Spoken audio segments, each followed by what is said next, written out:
What is happening, you guys? Welcome to the Let's Go Win podcast. Today, we are going to be talking about something that surrounds us. It is something that is in all of our lives, and we have an expert who is going to help all of us. Dr. Daryl Gioffre is a highly sought after longevity expert who uses a cutting edge approach to nutrition to help his patients fight inflammation and achieve and maintain an optimal level of health and energy. In addition to running the successful Alkamind brand, he is the founder of Gioffre Wellness Center on Park Avenue and Newport Beach, California, a board-certified chiropractor in the state of New York, and the author of the best-selling books, Get Off Your Acid, and newly released Get Off Your Sugar, Burn the Fat, Crush Your Cravings, and Go from Stress Eating to Strength Eating.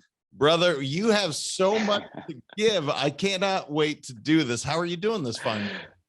Good morning, JM. Oh man, it's so good to be here. I'm excited to share some good information about sugar, and such a pleasure and honor to be with you and your amazing audience. Well, it is our treat. I'm excited because truly sugar is in all our worlds, and it's in so many things that we eat, probably far more than I even know that I consume. I guess I'll start with, brother, what gave you this passion? Well, first off, Get Off Your Acid is freaking hilarious. I love the title, and it's probably, I can't wait to check it out. But what drove you to really talk about sugar and some of these things that are so into our world? Because there's some nasty stuff happening when we consume too much of it. Is that right? 1000%. Jam, I was what I call the shoemaker with no shoes. In my first book, Get Off Your Acid, I talk about that and think about sugar. From a common sense standpoint, sugar is acid. Acid is inflammation. So why is sugar so bad? It drives up the inflammation in the body. It's literally gasoline on the fire. And for me, as far back as I can remember, ever since I was 5, growing up, our parents didn't, they just did what their parents told them to do. So, I was eating Lucky Charms, not by the bowl, but by the box, just so you know. I never had it with the milk. I just literally would go in and just eat it. And, as a child, I remember having ear infections all the time. I had tubes in my ears, not once. My body rejected it. Innately smart at the time, not me knowing that, but I had it twice.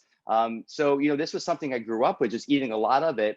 And it's kind of like, you're from Florida. It's like when a hurricane comes. What's going to happen to that beach the next day? You're going to find a couple houses completely destroyed, other houses totally fine. So my question is, was it the beach? Was it the hurricane? No, it's the resilience of that home. The houses that made it, they were reinforced with steel, concrete. They were optimized. They were well maintained. So the problem is when you're pumping your body up with sugar for literally most of your life, you lose that resilience. Things that your body should be able to resist on a normal basis, like bacteria and viruses and whatever that pathogen may be, because the real reality of this is that the pathogen is not the cause of us getting sick. It's your body's resistance to that pathogen. Yes, it's the complicating factor. So growing up, I was getting ear infections because, from all the sugar and the acidity and the inflammation, my body's resistance was just lowered. And I'll never forget, in high school, I had all these spots on my face, all these brown spots. Doctors would call this melasma when I went to different dermatologists. I went to one, and what the doctor gave me was like all these like bleaching spots. So I would go home, and at nighttime I would put all these like white dots on my skin. So before I went to bed, I had like 50 dots on my face. It was awful in high school. It's the last thing you want to be, dealing with is acne. But again, what we know is that sugar, because it's so acidic, it literally makes your body toxic. And then now your body's going to try to get those toxins out in any which way possible. Your skin is what I call the third kidney. It's the largest detox organ of the body. So that was my body's cry for help. The body was literally detoxifying from the inside out because it couldn't get it out of its normal pathways, which is urination, defecation, and obviously respiration. So it was getting it out through the skin. So this was kind of my story.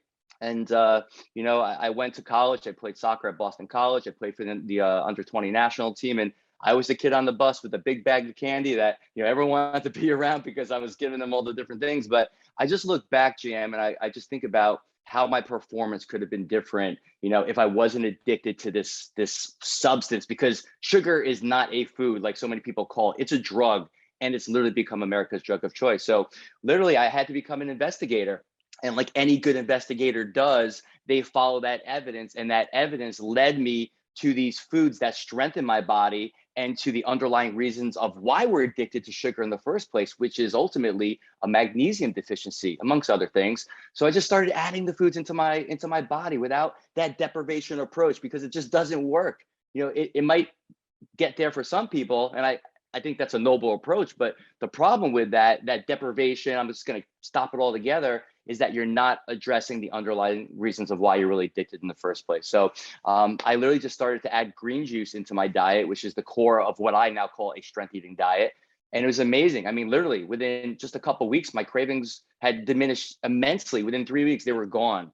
And I was probably 50 pounds heavier than I am today. And I would say in about 3.5 months or so, I dropped 50 pounds. And here's the cool thing. It wasn't really an intention. It was just a byproduct of me strengthening my body from the inside out. And now this has become my life's mission, to help people get off their sugar. My dad died of cancer a few years ago. He was addicted to sugar. So it's become a passion of mine, because we all know that sugar feeds cancer. So I'm so glad to be here just talking about this story. Yeah. I have so many questions after you let all of us in on this. And I guess the first question I got to start with, brothers, why is sugar such that you said the America's drug of choice? Why, if we've known, and maybe that's the question, maybe doctors didn't understand how nasty it was. Maybe for years it wasn't known well enough, like, because inflammation leads to all the challenges that we have health-wise, right? Like whether it's cancer, whether it's, name something bad. My understanding is it starts with inflammation. And if this drug, this sugar, is creating this, why is it taking this long to really get it to the masses? Because I think like you, I ate like shit as a kid. I ate terrible. And now I cringe and I look back and I'm like, oh, and I educate my kids differently than how I ate. So I guess that's my first question, is why is it taking so long for us to really understand it? And maybe is it just bringing it to the forefront, or what is that?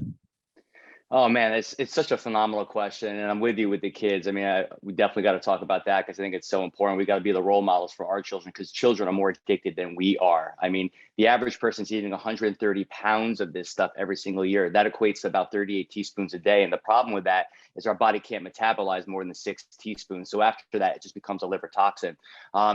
But I think people do know how bad it is. I would say it's maybe akin to smoking cigarettes, something that we know is poison. We know it causes cancer, yet how come they're still in the stores? Albeit they've changed some of the laws with it, but nonetheless, you still see kids smoking cigarettes. But I think we got to go all the way back to the 1960s, and we could literally blame, the sugar industry, which is one of the biggest lobbyists, that we see, along with dairy. Dairy is loaded with sugar as well, and dairy does not make our bones strong. This is research proven, so don't shoot the messenger. But dairy and milk literally leaches calcium from our bones, from our body. But we all kind of grew up with the milk mustache campaign, and our parents said, because they're doctors, I call it mother, father, teacher, preacher. We were told from the people above us that this is good for you, so we just kind of extended this to the next generation. So this is why it's so important with us. We got to stop this, so we don't pass this on to our generation. It's so important, especially with all the craziness that's going on in this world right now. But I would say, going back to the 1960s, the sugar industry actually paid off 3 Harvard scientists, I believe it was 1967, $50,000, which at that time, Jam, was a lot of money, right? And basically they manipulated all the studies. So they basically, talking about cancer, it doesn't matter which chronic degenerative inflammatory disease it is. It's heart disease, it's cancer, which, by the way, has now overtaken heart disease in 21 states as the #1 killer. Diabetes, metabolic syndrome, Alzheimer's, the 4th cause of disease, which, by the way, parallels inflammation of the brain. We all know that plaquing in the brain is caused by sugar latching onto a protein or a fat molecule. That's called glycation. I don't want to get too scientific, but what happens, it's like if you boil an egg. You can't unboil a hard-boiled egg. Well, once too much sugar in your body latches onto too much protein or an unhealthy fat, omega-6 fat, that basically gets stuck. You can't undo it. It goes into the brain. It causes plaquing. That equals, obviously, inflammation. So the problem is, for the past 70 years, we've been seeing what in all the grocery stores and all the labeling and packaging: no fat, no fat, low fat, because the sugar industry actually blamed fat as the cause of all these chronic inflammatory diseases, right?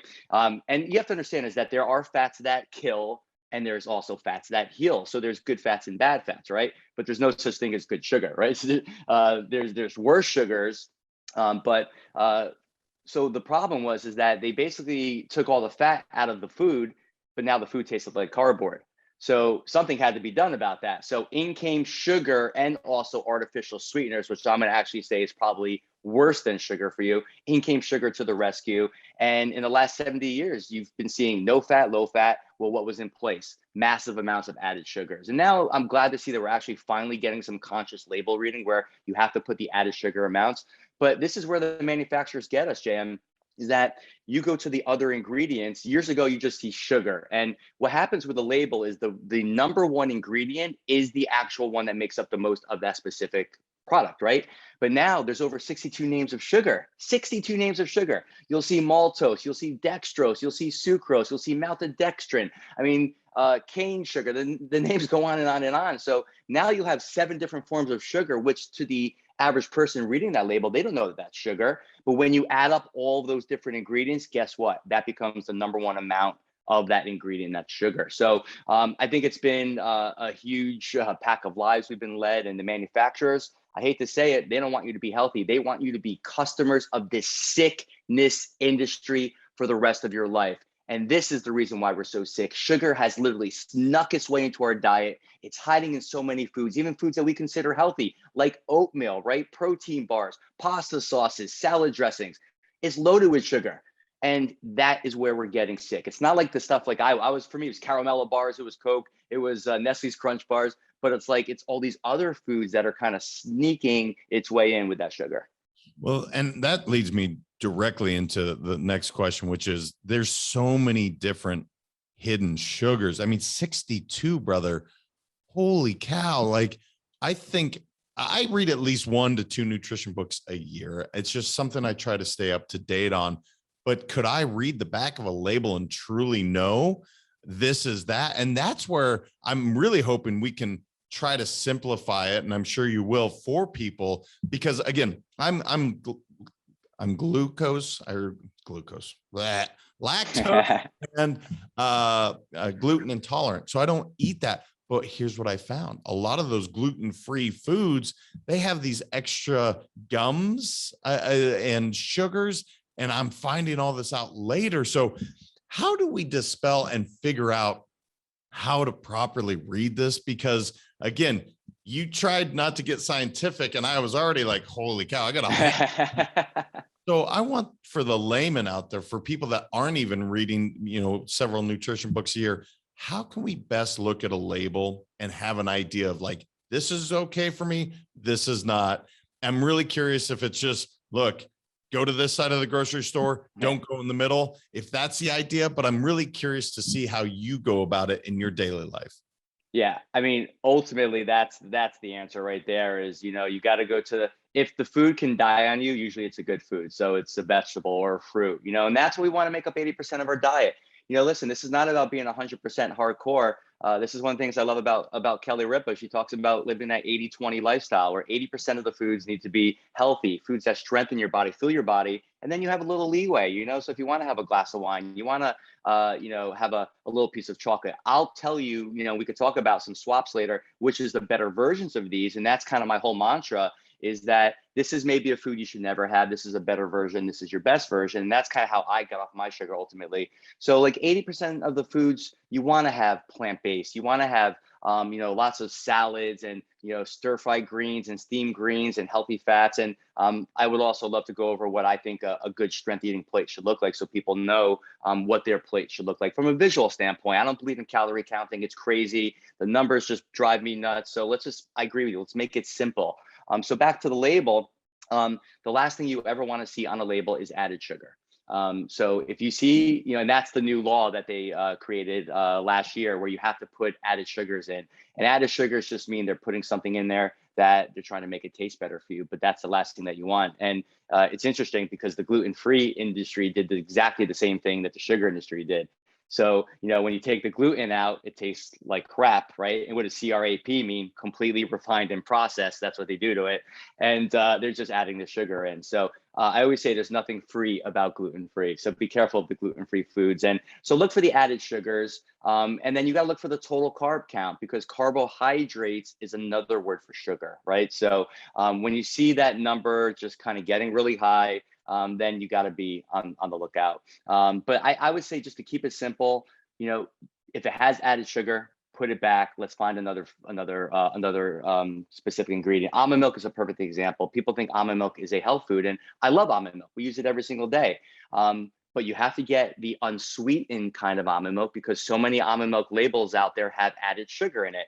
And I made a video for Instagram, maybe it was a few months ago, and people were blown away by it. I was blown away because I didn't realize how many different types of almond milk there are in the store. There was like 50 different almond milks. I'm like, this would make the average person insane. How do you know which one's good, which one's not good for you? So I just started looking at them, and ultimately, I found, a couple that I like. And if ever you guys want to know what they are, I'm happy to talk about them. But it's got to be unsweetened. There can't be added sugar. And you want to ideally go for organic ingredients, because if it's not organic, then it's loaded with pesticides and herbicides and fungicides. So we try to get organic when possible. And again, we want to keep our budget in mind. So that's why we love local farmers markets.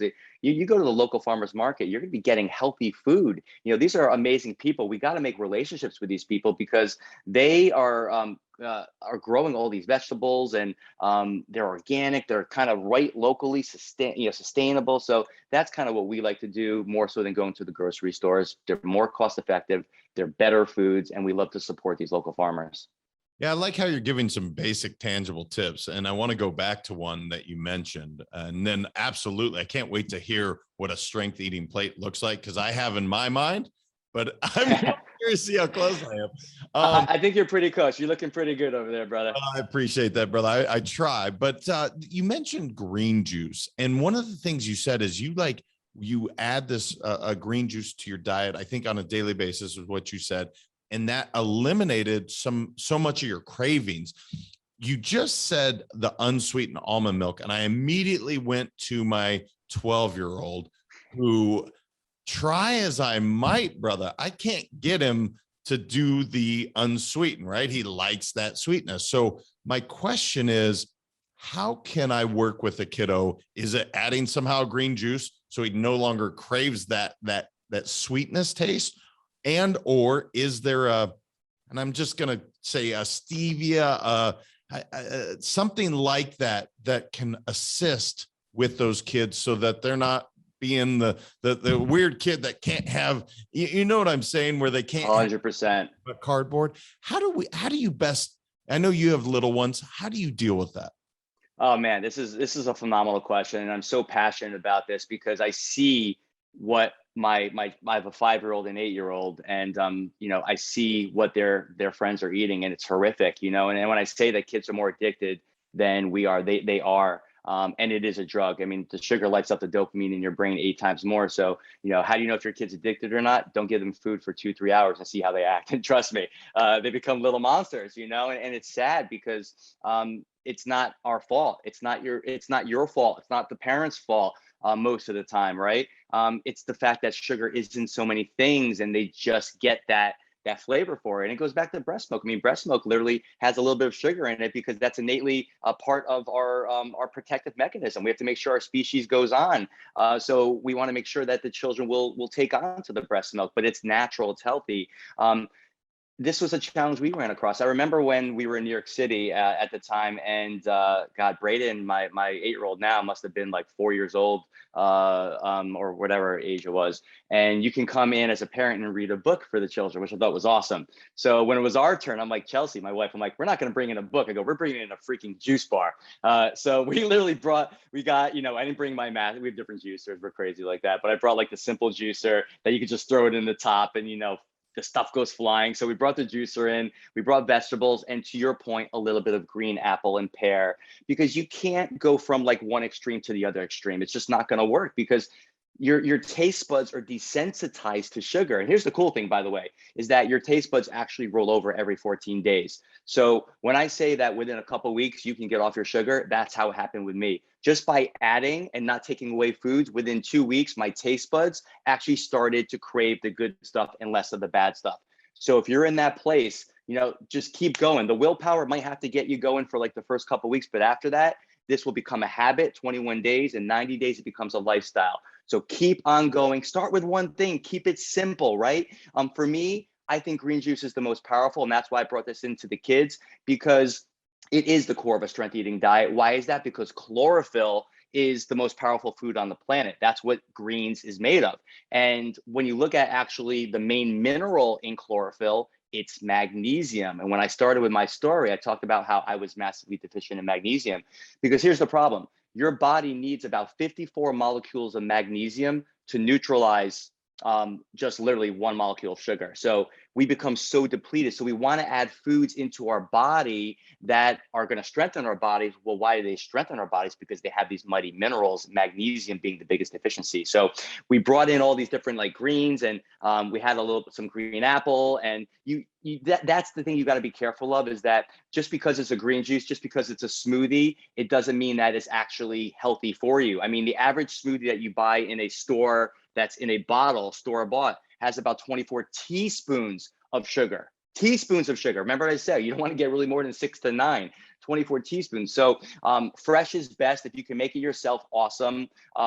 So we brought this in, and we had each kid, come up to the line, and they were able to put, whichever, cucumber or celery slice, put it in. And it was awesome, man, because it was a game. Like, they got to be part of this. And when you make this a game with your children, then they want to eat it. They want to drink it. So we made them put it in, and stuff was going all over the place. And then we actually made them name their drink. So it was like, this one was the superhero drink and whatever they were into at the time. So now it was fun. Now this was going to power my body up. This was my supercharger. And then guess what? They drank it, right? And the coolest thing was parents were coming up to us for the next few weeks, man, what'd you guys do? My kid's been talking about green juice nonstop. So that's what this is about, right? I always say, you never know how far reaching something you think, say, or do to the person you're around, whether it's a friend or loved one, it's going to change their life and the people in their lives. So I think you just got to start easy, start with one thing. If they don't like that specific food, so if you said it was your son is not into almond milk, maybe we try something different. But I like what you said. I'm a big fan of stevia. I'm a big fan of monk fruit. So those would be the two sweeteners that I approve that you can add. The ones that we want to avoid are the ones that you go to, Starbucks and the diner, and they're in those little packets, the yellow packets, the blue packets. Those are the artificial sweeteners, like aspartame, which is the worst thing for you. Sucralose, which literally wipes out your microbiome by 50%. Those you never have. All right. Better versions would be something like coconut sugar, maple syrup, but those still have fructose in it, which is not the best form of sugar. So the best option is what you mentioned, which I like, and we use these in all of our products as well, is stevia, monk fruit. They're really great because they don't spike your insulin, and that's the problem with sugar. Sugar dumps insulin into the blood, and that's why we get fat. That's why we gain weight. It's your fat storing hormone. Insulin, when it's dumped into the blood, that's what creates the inflammation. And ultimately, the more insulin we dump into our blood because we're eating sugar, then what happens is our longevity lessens. Wow. I love the juicing idea. And by the way, every parent listening, kids love to juice. There's something about watching that thing just get shredded up. Now, cleaning is a pain. If you got some suggestions on good juicers that aren't a pain, please let me know, because that's the only problem I have with juicing. 100%. Yeah, no, you're right. And this is the problem. People always ask me, this is great. I love that you said this, because people always ask me, Dr. Daryl, what's the best juicer? My answer is the one that you're going to use. I don't care what juicer is. If it's $20 or $1,000, the one you're going to use, because we all get excited January 1 to make changes in our health, or whenever you hit that pain point. And for me, it was because I was leaning over to adjust a patient and my pants split right down the backside because I gained so much weight, but I refused to buy bigger clothes because I was in denial. So, to your point, it's like you got to use a juicer. What happens with most people, they'll use it for 2 weeks and then they'll stop, because again, that's the way it goes. January 15, 92% of people stop their resolutions. So you have to get that why, that purpose. If you want to get off sugar, the most important thing is the reason why you want to get off sugar. I'll give you and help you with the strategies, but you got to do that. But this is one of the reasons why I started Alkamind and the Get Off Your Acid products. And I never, it's not about pitching my product at all, but like for me, it was a challenge. I love making fresh green juice. One, I don't have the time to do it all the time. And two, it is messy. And three, it gets expensive. An average green juice, if you go out to the store, it costs $8 to $12. So we created this dehydrated green juice powder, which is cost effective. It's like $1 a day. You add that powder to the glass of water in less than 30 seconds, you have this amazing, powerful green juice. It's equivalent to having 5 servings of organic greens. So for me, it's got to be easy. My kids drink this. We started them on this at 8 months old, and I'm so proud of them still. We wake up as a family. We did this morning. We go to the kitchen. We all have a green juice together. I think that's the way we should all be starting our day. And the best part about that is the greens alkalize your body. They energize your cells. So no matter what is coming on that day, whatever stress you're gonna take on, whatever stress food you might eat, at least you have some of those minerals in that body to neutralize those acids so that you don't drain. It's like a battery. A battery's alkaline, right? When you get it, when it goes bad, it becomes acidic. So alkaline, I keep saying this word alkaline. Alkaline's good, keep it simple. Acid's bad. All right. So anything that's going to alkalize your body is going to strengthen your body. And that's why the greens are so important. But green juice, think green smoothies, think green soups. Those are the ones that's going to really power up your cells. Yeah, man. And so my 16-year-old is dealing with a little, acne challenge, not big, but enough where it's like, yeah, man, you're trying to get a girl, that's probably not going to help. Right on. But we're doing the celery juice thing on as often as possible. And that's kind of what I'm hearing here is like, look, there's a reason the celery juice works, now the challenge I'm having again is juicing on a daily. But if you just said your Alkamind brand, I'll go ahead and pimp your brand out all day long. Literally pack it into water, stir and drink. Brother, I'm signing up today. And any kiddos that are going through puberty, you probably should too.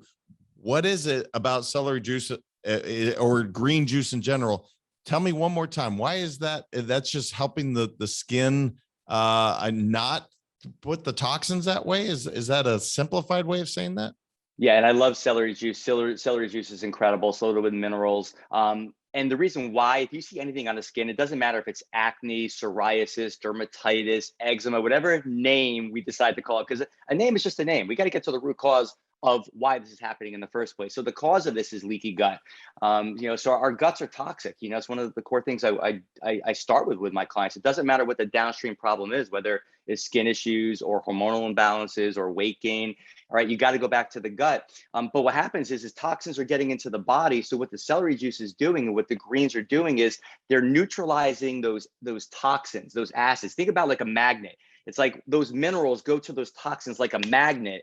And what happens is instead of those toxins going into our tissues, and now they got to be eliminated out of the body, which happens via the skin, because it's, again, as I said before, your largest detox organ. Now the latching on of that toxin or that acid to the mineral, it just gets escorted out of the body. So what's happening is we're helping the body reduce that toxic load. And when we reduce the toxic load, now it doesn't have to come out through the skin. The body's able to eliminate it out of its normal pathways. The problem is that we have so much, we've never been more toxic in human history.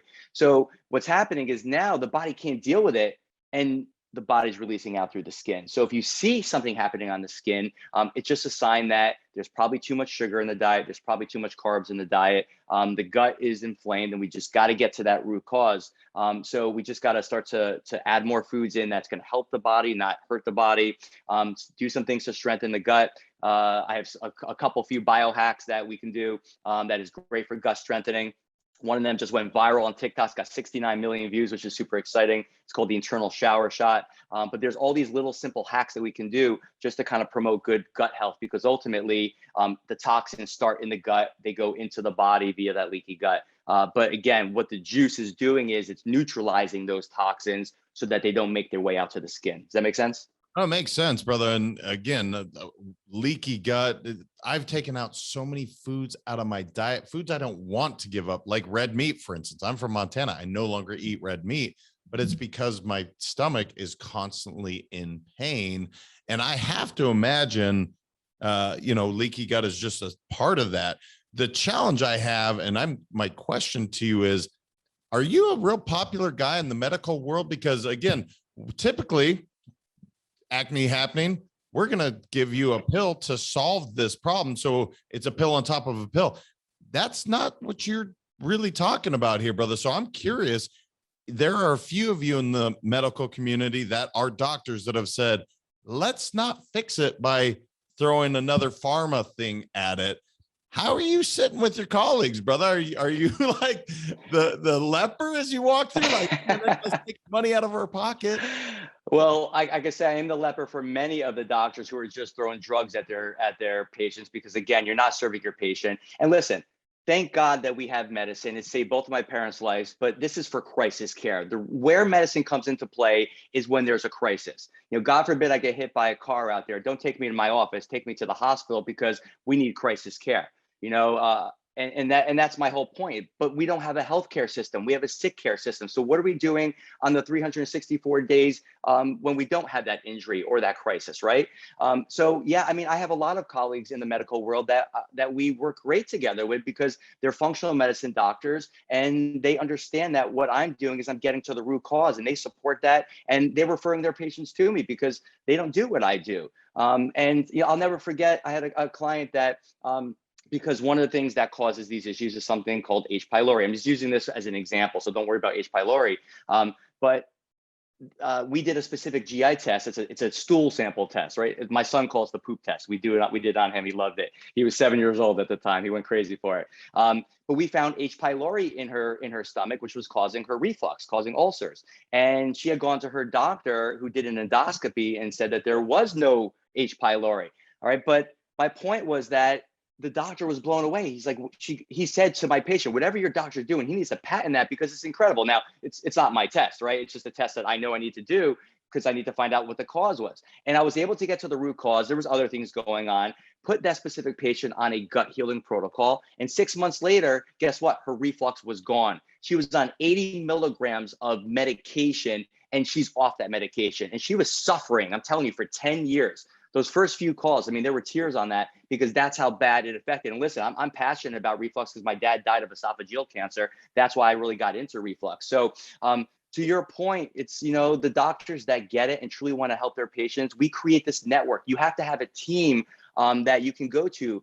For me, I have a chiropractor. Even though I'm a chiropractor, I have a massage therapist when I need a massage therapist. I have a great functional medicine doctor. I have a doctor that does biologic medicine. I'm not going to use them all the time, but when I was dealing with mold toxicity, I needed to speak to these colleagues of mine to really get to the best ways to go from A to B in the quickest point possible. And for you, with the protein, you might have issues with protein, you might not. But as we get older, we don't get stronger. We get a little weaker. Maybe not you, because you're looking very fit, but we don't get faster. We get a little slower. We don't produce more acid in our stomach. We produce less acid in the stomach. So we need that acid in the stomach to digest that food. So I would say for you, maybe take a digestive enzyme before you have that protein. And I think that might be something that might be able to help you, assimilate that protein better. And here's the thing. It's like, it's okay to have protein. The problem with protein that I see with most Americans is the average American eats 5 times too much protein. And here's the thing. You could be eating the cleanest strength eating diet, but if you eat too much animal protein, it actually turns to sugar in your body via something that happens in your liver called gluconeogenesis. So here's the rule about protein. It needs to be the sideshow, not the main event of your meal, right? So the main event needs to be the vegetables, the healthy fats. The sideshow is the protein. If it's a piece of beef or red meat, it needs to be the size of your fist, about 2 to 4 ounces. And if it's a piece of fish, the size of your checkbook. And that's my rule. If you do that, you're in good shape. Wow. And so I want everybody to hear this for a second. We've talked about eczema. We've talked about melasma. We've talked about acne. He mentioned esophageal cancer, which, by the way, my wife's brother, that's what he passed away of. So he's going to be fascinated by. Sorry to hear that. Yeah, thank you. But you know what? I guess my point is there is some answers here that we can, really get to, and I want everybody to hear that. You started in a little bit on what I would say is the strength eating plate. Talk to me about that, brother. Let's give a visual to the audience as best we can, what that would look like. I know you just talked about the fist and the checkbook, which I think is helpful, but I look at a plate and what should that look like in terms of greens, in terms of maybe your a starch or carbohydrate, and then your proteins. I'm really curious to hear how you break that down. Awesome. Yeah. So there's 4 macros we want to strive for. Remember, this is not about being perfect. It's about progress, not perfection, right? So just start to kind of add more of these foods I'm going to talk about right now, to get to that ideal plate. And before you know it, you're not going to have to even look at, I would advise writing these down, but you're not going to have to even look at your notes. You're going to know exactly what to do. So the 4 macros are your greens. Obviously, we're talking a lot about greens today. Then your healthy fats. Remember, there's fats that heal and fats that kill. We can talk about the difference if you like. Then there's the protein, which we touched on. And then to your point, what I call fiber-rich, slow-burning carbs. Okay, so the greens, visually, the greens need to make up the most of your plate. And obviously, they're the least calories, right? And we don't care about calories. Don't worry about calorie counting. All you care about is this food going to strengthen me or is this food going to stress me? That's all you care about, right? Because if it's a healthy fat, there's lots of calories in coconut oil, right? People are concerned that, oh my God, it's going to make me gain weight. It's going to raise my cholesterol. Well, again, going back to the doctors, higher cholesterol is actually associated with longevity. When that cholesterol actually goes below 160, death rate skyrockets. When that cholesterol is between 200 and 259, that is when actually we live longer, right? So that's a whole nother topic for conversation, but don't fear those fats. So we got to have lots of greens. So I start with a big acid kicking salad, right? So I'll get a big salad, leafy greens. It could be spinach, it could be romaine lettuce, it could be watercress, which I love. By the way, watercress, they did a study on the top 100 foods. Watercress was number 1 on the list. It actually dethroned kale a few years ago as the #1 superfood, which I actually think wheatgrass is the #1 superfood, but that's my #1. So try to get these types of cool things into your diet, right? So big salad. What I try to do is avoid vinegar because vinegar is obviously high in sugar and yeast. So we stay away from vinegar unless it's apple cider vinegar. ACV, I love. I'm a big fan of. And here's the thing. You're probably saying, well, you said acid foods are bad. Why are you telling me to have apple cider vinegar? Because that's acidic, right? So I'm not here to confuse you guys, but I don't care what the food does outside the body. I care about what that food does inside the body. So apple cider vinegar, while it's acidic outside the body, it'll burn a cut just like lemons will. When you have apple cider vinegar or lemons in salad dressing or in a drink or whatever, it's going to actually have a high alkaline formic effect. All right. It's actually really healthy. It actually helps digestive process a lot. So I'll put that in my salad dressing, lime juice, lemon juice, or apple cider vinegar with some olive oil or some avocado oil. Just keep it simple. All right. And then I'll throw in like a bunch of rainbow vegetables, whatever you like, celery, cucumbers, red peppers, orange peppers. I avoid green peppers, they're a little bit more acid forming. So I like, the colorful peppers. And then we have our plate, right? So big salad, and then I'll do some form of steamed or stir-fried vegetable. So it could be spinach with a little oil and garlic. It could be broccoli. It could be cauliflower, bok choy, Chinese broccoli. There's so many different things that you can do. So we'll steam or stir fry that. And then I want to start to add in my healthy fats. So what's the best form of a healthy fat? Are oils. So I love avocado oil. I love EVU, which is extra virgin olive oil, sesame oil. Then there's obviously your MCT oils, your coconut oils, your black seed oil, which I'm a huge fan of, 3 times more anti-inflammatory than turmeric. So I'll put the oils, I'll drizzle the oils on top. So I try to get at least 2 tablespoons of oils in my meal. One will go on my salad, one will go on my stir-fried vegetables, right? Or on my salmon. So other healthy fats, avocado, it's what I call God's butter. It is the most perfect food. I try to incorporate avocado every day. I probably eat 1 to 2 avocados every day. Don't fear the fat. Then we'll have like things like seeds. So I love chia seeds. We'll talk about my internal shower shot. It's awesome. But chia seeds is the perfect food. 50% omega-3 fatty acids, 20% protein, high in minerals like magnesium, high in fiber. So if you're having constipation, you want to add more chia seeds into the diet because it really helps hydrate and lubricate the intestines, right? So chia seeds, flax seeds, hemp seeds, raw nuts like walnuts. They look like the brain because omega-3 fats. So that's good for brain health, for brain fog. Macadamia nuts is my favorite. They're a little more expensive, but I love macadamia nuts. That's the Hawaii guy in me. But they also will cheat your fast. So if you're intermittent fasting, you can have something like macadamia nuts because it's not going to break your fast. Raw almonds. But here's the deal, guys, with the seeds and the nuts. They got to be raw.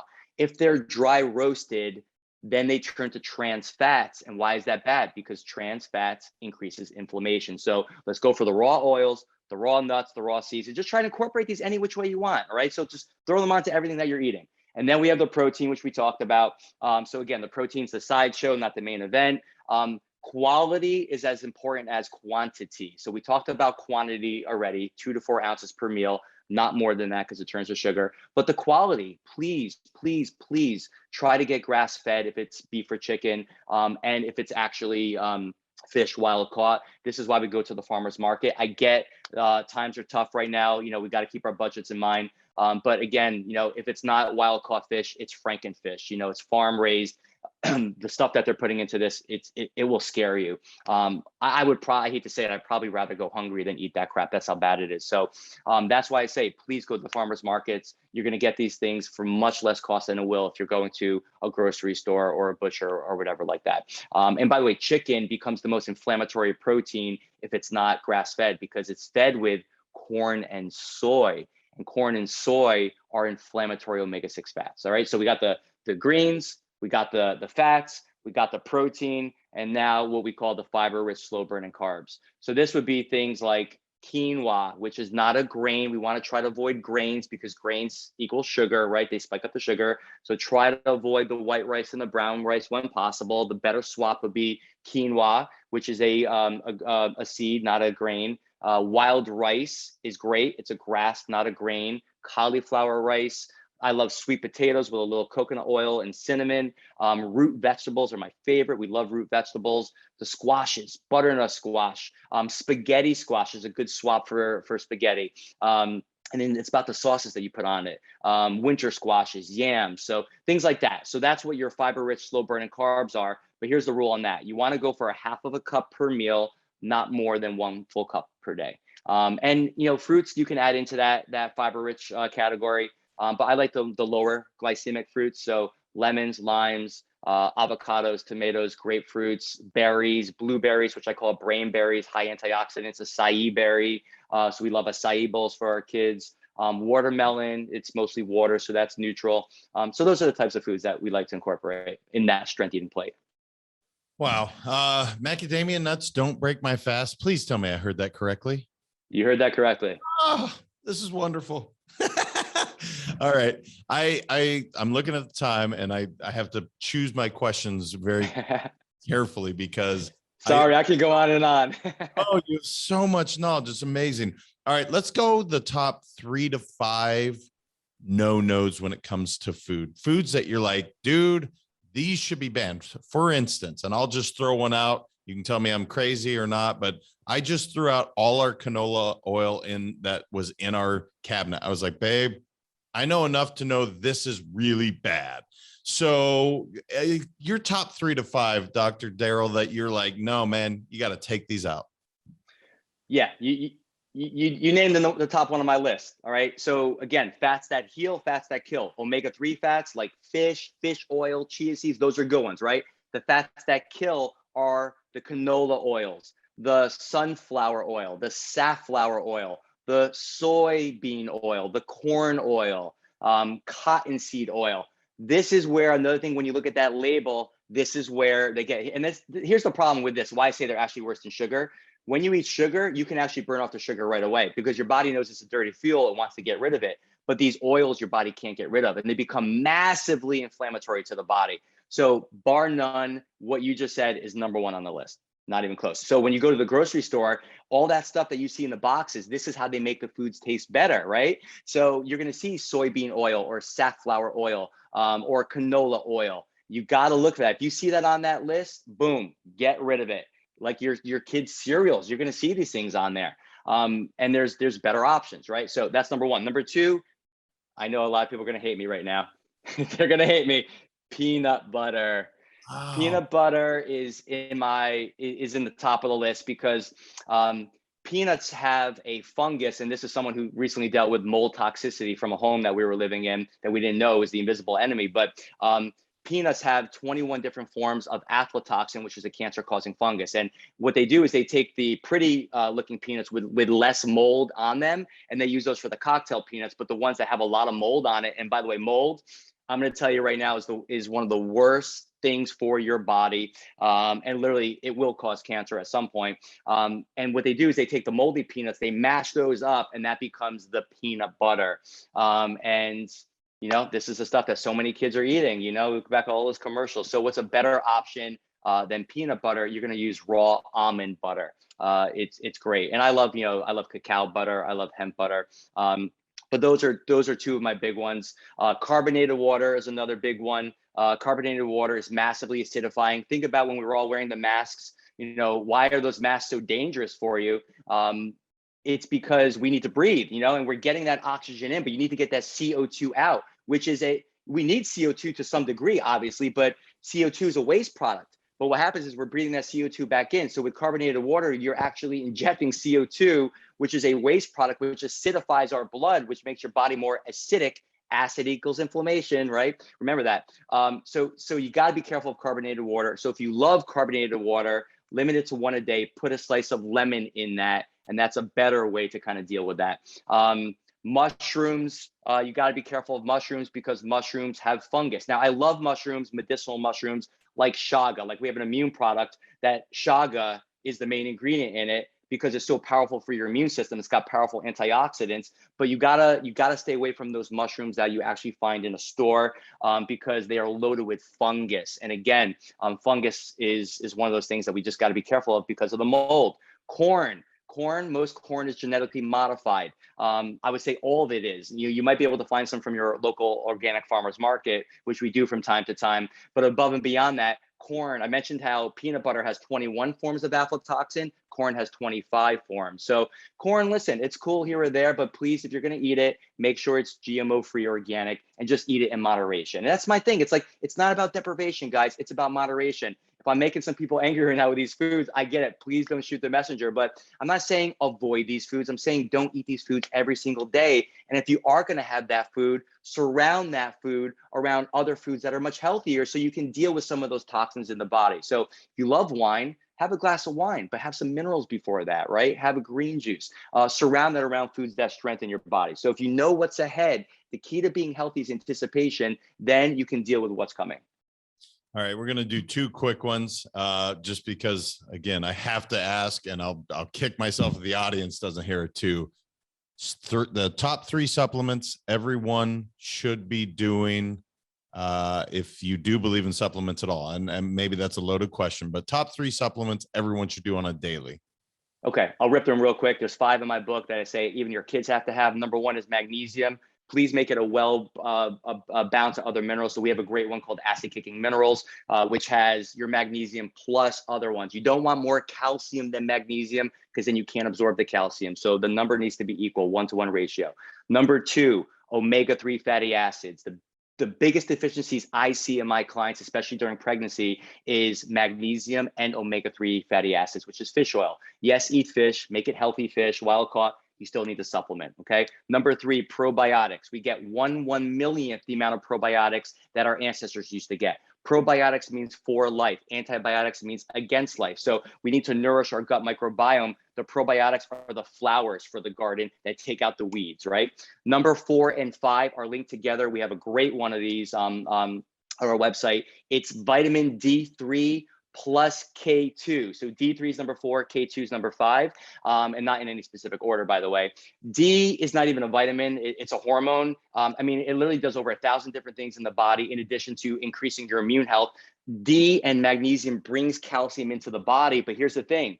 Most of us are actually suffering with plaquing in the brain, high blood pressure, kidney stones, because we have too much calcium in the body, right? Why is orange juice so bad? It's got 27 times more calcium, but it also has fructose. So we got to be careful with things like that. It's the sugar that gets us in the orange juice, right? So think more like green juice, or you're actually doing like lemon juice, lime juice. But the problem is when that calcium comes into the body, it needs to know where to go. The K2 directs it to go into the bones, so it doesn't go into those 3 other places I just mentioned. So those are my big 5. Awesome. And by the way, it needs to be in liquid form. So the Right. D3K2 is in a liquid form. So it's really highly available, bioavailable to the body. Very good. All right. So I'm using a pellet currently. Maybe I'll go look at what you got and that I'll do that. This is for and that's okay. Just make sure there's a fat in it. Okay. So make sure there's like a MCT oil or a coconut oil or an olive oil, because the D needs fat to get into the cells, or take it during a meal. You'll be totally fine with that. So I'm okay with that. Perfect. I love tequila. I'm just going to go ahead and say it. I look, I love it. That's my healthy drinking advice. What would be yours for those adults that they're going to imbibe in some, adult beverages? What are your thoughts, brother? You've mentioned a glass of wine is okay with, but what's your rule of thumb when it comes to this? You chose wisely, my friend. Oh man, by the way, this is the number one question I get, is which alcohol. Remember what I said, guys? Not about deprivation. So the best ones would be tequila and grain-free vodka, like a Ciroc, right? So remember, grains we want to avoid because grains spike up inflammation, and they can cause leaky gut and things like that. So a grain-free vodka and tequila are my favorites. I would say the ones that are lowest on the totem pole would be a beer, which is when I was drinking, I used to drink lots of beer because it's a fermented grain, right? And we all know that fermented grains are the worst thing you could put into the body. So I would say beer would be the worst. Middle of the road would be your white wine and your red wines. You got to be careful of the sugar. That's the only reason why I would say that's middle of the road, right? There are antioxidants in red wine, but nonetheless, they're higher in sugar. But your best bets are going to be the two that I mentioned. So go for the tequila or the grain-free vodka. And again, if you're going to have a little fun and indulge, go for it, man. I'm all about that, but just be ready. So, minerals neutralize those acids. And I'll never forget Dorinda Medley, who is a good friend of mine from the New York Housewives, who I coach. She was on the show. She's like, I never get hangovers anymore. She's like, I drink his minerals. So you just know the road ahead. So if my wife's having a glass of wine, she'll have a minerals before that. She'll take a little mineral powder in water, drink that, or after, have it on your night table if you have a little too many cocktails, and just pound it literally. And it's going to really just neutralize the acids. Plus it's also dehydration, right? So it also will hydrate you more. And that's how you prevent the hangovers. All right, so we got to be clear on this mineral thing, because look, my listeners, they work hard, they play hard. What is that? Something that's available that you have on Alkamind is a mineral pack? Yeah, it's awesome.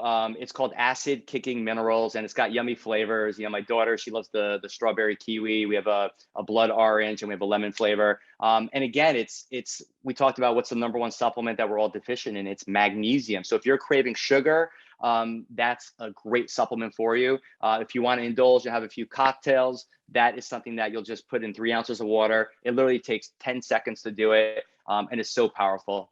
We do it every single day. That's incredible, brother. You are a wealth of knowledge. We're going to have you back, because I've yet to begin my questions. How can people get in touch with you, man? You have obviously Alkamind. I'm going to go check that out. You have a couple books, but where's the best way to connect with you, Dr. Daryl? Oh, thank you so much. And thank you so much for having me on. I appreciate you, man. You're kicking acid, and the information you bring to all your listeners is amazing. So I want to thank you, for having me on. This has been awesome. I would love to come on again, because so many fun things we can talk about. But my website is getofyouracid.com. Instagram is at Dr. Daryl Gioffre, DrDaryl Gioffre, and at Get Off Your Acid. Well, obviously, guys, I mean, you heard it, every single one of us, this impacts. And he brought so much knowledge, and I feel like I know a fair amount about this stuff. And I have a full page of notes with so many more questions after the show. But you're awesome, Dr. Daryl. Thank you so much for coming on, sharing your wisdom, and making it so simple. And my other favorite part about you, brother, is you recognize the fact that, look, sometimes eating all organic, it's your entire paycheck. And you said there are reasonable ways. It's just brilliant, man. I'm so impressed by you, and I'm so glad you're here. Love and appreciate you, brother. It's again, an honor and a pleasure, and keep up the great work. You're helping so many others out there, and that's what this is all about. That's our mission. But remember, it starts with us, right? We got to take care of ourselves so we could be that role model for our children and everyone else. But again, it was an honor and a pleasure and a privilege. And I look forward to doing it again sometime soon. Yeah, I have nothing more to add other than you guys. Thank you, and you're welcome, because Dr. Daryl helped us all. Until next time, remember your mindset matters. We'll talk to you then, you guys. Thank you so much for listening. If this content is delivering value to you, please make sure to subscribe, rate, and review us. That helps us build this community, and that is what we are all about. Building this community as big as we can, helping as many people as we can, and deliver as much value as possible. Be sure to head over to letsgowinpodcast.com for information on my coaching courses, and make sure to follow us on Facebook, Instagram, and LinkedIn at Let's Go Win 365. Let's go win and transcend in life. This is the Let's Go Win podcast with your host, J.M. Ryerson.